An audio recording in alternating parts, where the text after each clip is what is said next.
अगर आकर्षण के नियम पर अमल करने का सबसे आसान तरीके की बात की जाए तो वो आसान तरीका ये होगा कि खुद को एक चुंबक समझें। और अगर आप एक चुंबक हैं तो दूसरी चुंबक आपकी तरफ ज़रूर आकर्षित होगी। वो चुंबक प्रेम की हो सकती है, धन की हो सकती है, आकर्षण की हो सकती है, खुशियों की हो सकती है। जैसी भी चुंबक आप अपने आप को समझेंगे वो दूसरी चुंबक आपकी तरफ ज़रूर आकर्षित होगी। वहीं पर अगर बात करें कि आकर्षण का नियम क्या कहता है कि समान चीज़ें समान चीज़ों को आकर्षित करती हैं। इसका मतलब ये है कि जब आप कोई विचार सोचते हैं तो आप उसी जैसे अन्य विचारों को अपनी ओर आकर्षित कर लेते हैं। आप कभी किसी ऐसी चीज़ के बारे में सोचने लगे हों जिससे आप खुश नहीं थे, आपने उसके बारे में जितना ज़्यादा सोचा वह उतनी ही ज़्यादा बुरी लगने लगी। ऐसा इसलिए हुआ क्योंकि जब आप लगातार एक ही विचार बार बार सोच रहे थे तो आकर्षण का नियम तत्काल उसी जैसे दूसरे विचार आपकी ओर लाने लगता है। चंद मिनटों में आपके दिमाग में इतने सारे दुखद विचार भर जाएंगे कि स्थिति पहले से ज़्यादा बुरी दिखने लगेगी।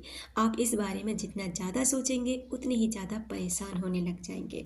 नमस्कार दोस्तों, आपका स्वागत है मैग्नेट ऑफ लव में, जहां हम बात करते हैं लॉ ऑफ अट्रैक्शन की। अपने जीवन को किस तरह से बदलकर, अपने विचारों को बदलकर, अपने मस्तिष्क को दोबारा से रिप्रोग्रामिंग करके अपने जीवन को सुखद और आसान बनाएं। अगर आप ऐसे वीडियोस देखना पसंद करते हैं तो ये चैनल आपका स्वागत करता है। दोस्तों, अगर आपको कुछ ऐसा फील होता है जैसे कि आप अचानक से किसी व्यक्ति के बारे में सोचने लग जाते हैं, वो व्यक्ति अभी फ़िलहाल आपके दिमाग में बिल्कुल भी नहीं है, लेकिन कुछ समय से आप देख रहे हैं कि उसके विचार आपके माइंड में बार बार सक्रिय हो रहे हैं, बार बार उसकी याद आपको सता रही है, बार बार उसकी कही हुई बातें आपके माइंड में क्लिक हो रही हैं, तो ये एक बहुत ही ज़्यादा स्ट्रॉन्ग संकेत है कि वो इंसान आपके बारे में बहुत स्ट्रांगली सोच रहा है। वो व्यक्ति इस समय इस मोमेंट पे आपके बारे में इसी तरह से फील कर रहा है जो फीलिंग अभी आप इस समय फील कर रहे हैं।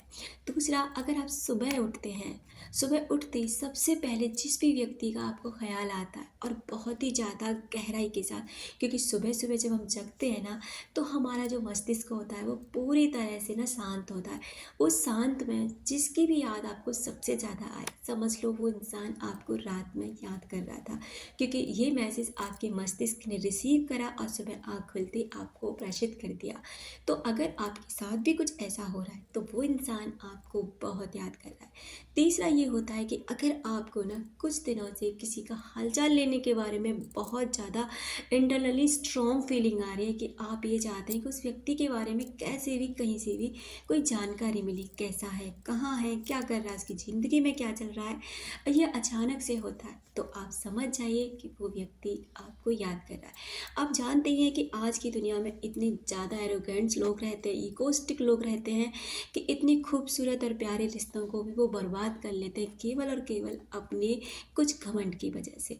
तो अगर कोई इंसान आपसे कांटेक्ट नहीं करना चाहता, वो एक ही तरीके की एनर्जी को अपने अंदर बहुत दिनों से कंट्रोल करके रखता है, तो वो इतना ज़्यादा पावर में आ जाता है कि वो इंसान आपसे चाहे भी तो भी बात नहीं करेगा, क्योंकि उसे कहीं ना कहीं कुछ बातें ऐसी चुभ जाती हैं कि वो वापस आपकी ज़िंदगी में नहीं लौटना चाहता, क्योंकि आपने या तो उस इंसान को इतना हर्ट कर दिया है या फिर उस इंसान ने आपको इतना हर्ट कर दिया है कि आप ही उसकी ज़िंदगी में वापस नहीं जाना चाहते।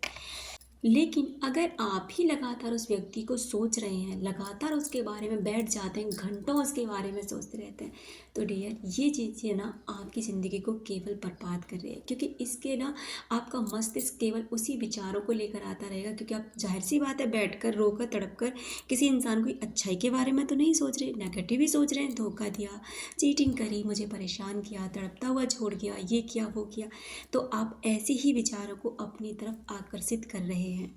और अंत में होगा ये कि ऐसे ही विचारों से आपका मस्तिष्क भर जाएगा, ओवर थिंकिंग के आप शिकार हो जाएंगे। वो इंसान तो आपकी लाइफ में नहीं लौट कर आएगा, क्योंकि आप उसे नेगेटिविटी सेंड कर रहे हैं। जब आप खुश रहने लगते हैं, उन मोमेंट्स को याद करते हैं जो बहुत प्यारे थे, बहुत अच्छे थे, लगातार आप उनको सोचते, तो आप ओवर थिंकिंग के शिकार होंगे ही नहीं, आपके और कामों में भी मन लगेगा। आप खुद से प्यार करेंगे, बाहर के लोगों से प्यार करेंगे, उन लोगों से प्यार करेंगे जो आपसे प्यार करते हैं, तो वो इंसान भी आपकी लाइफ में लौटते हैं और वो आपके जीवन में दोबारा से आने की कोशिश करते हैं, क्योंकि अब आप इतने ज़्यादा आकर्षित हो चुके हैं, आकर्षण से भर चुके हैं और इतने ज़्यादा खुश रहने लगे हैं कि जिसको भी चाहे ना अपनी तरफ आकर्षित कर सकते हैं। ये चयन आपको करना है कि आपको रोते धोते रहकर तड़प के एक बंद कमरे में आपको डाल लेना है, या फिर आपको खुले आसमान में आज़ाद पंछी की तरह उड़ना है और हर उस इंसान को जिसे आप पाना चाहते हैं आकर्षित करना है। तो thank you so much. I hope आप समझ गए होंगे मैं आपको क्या समझाना चाहती हूँ। अपना रखें ख्याल, अपनों का रखें ख्याल, जिसे आप अट्रैक्ट कर सकें ढेर सारा प्यार और ढेर सारी खुशियाँ। मिलते हैं अपनी नेक्स्ट वीडियो में।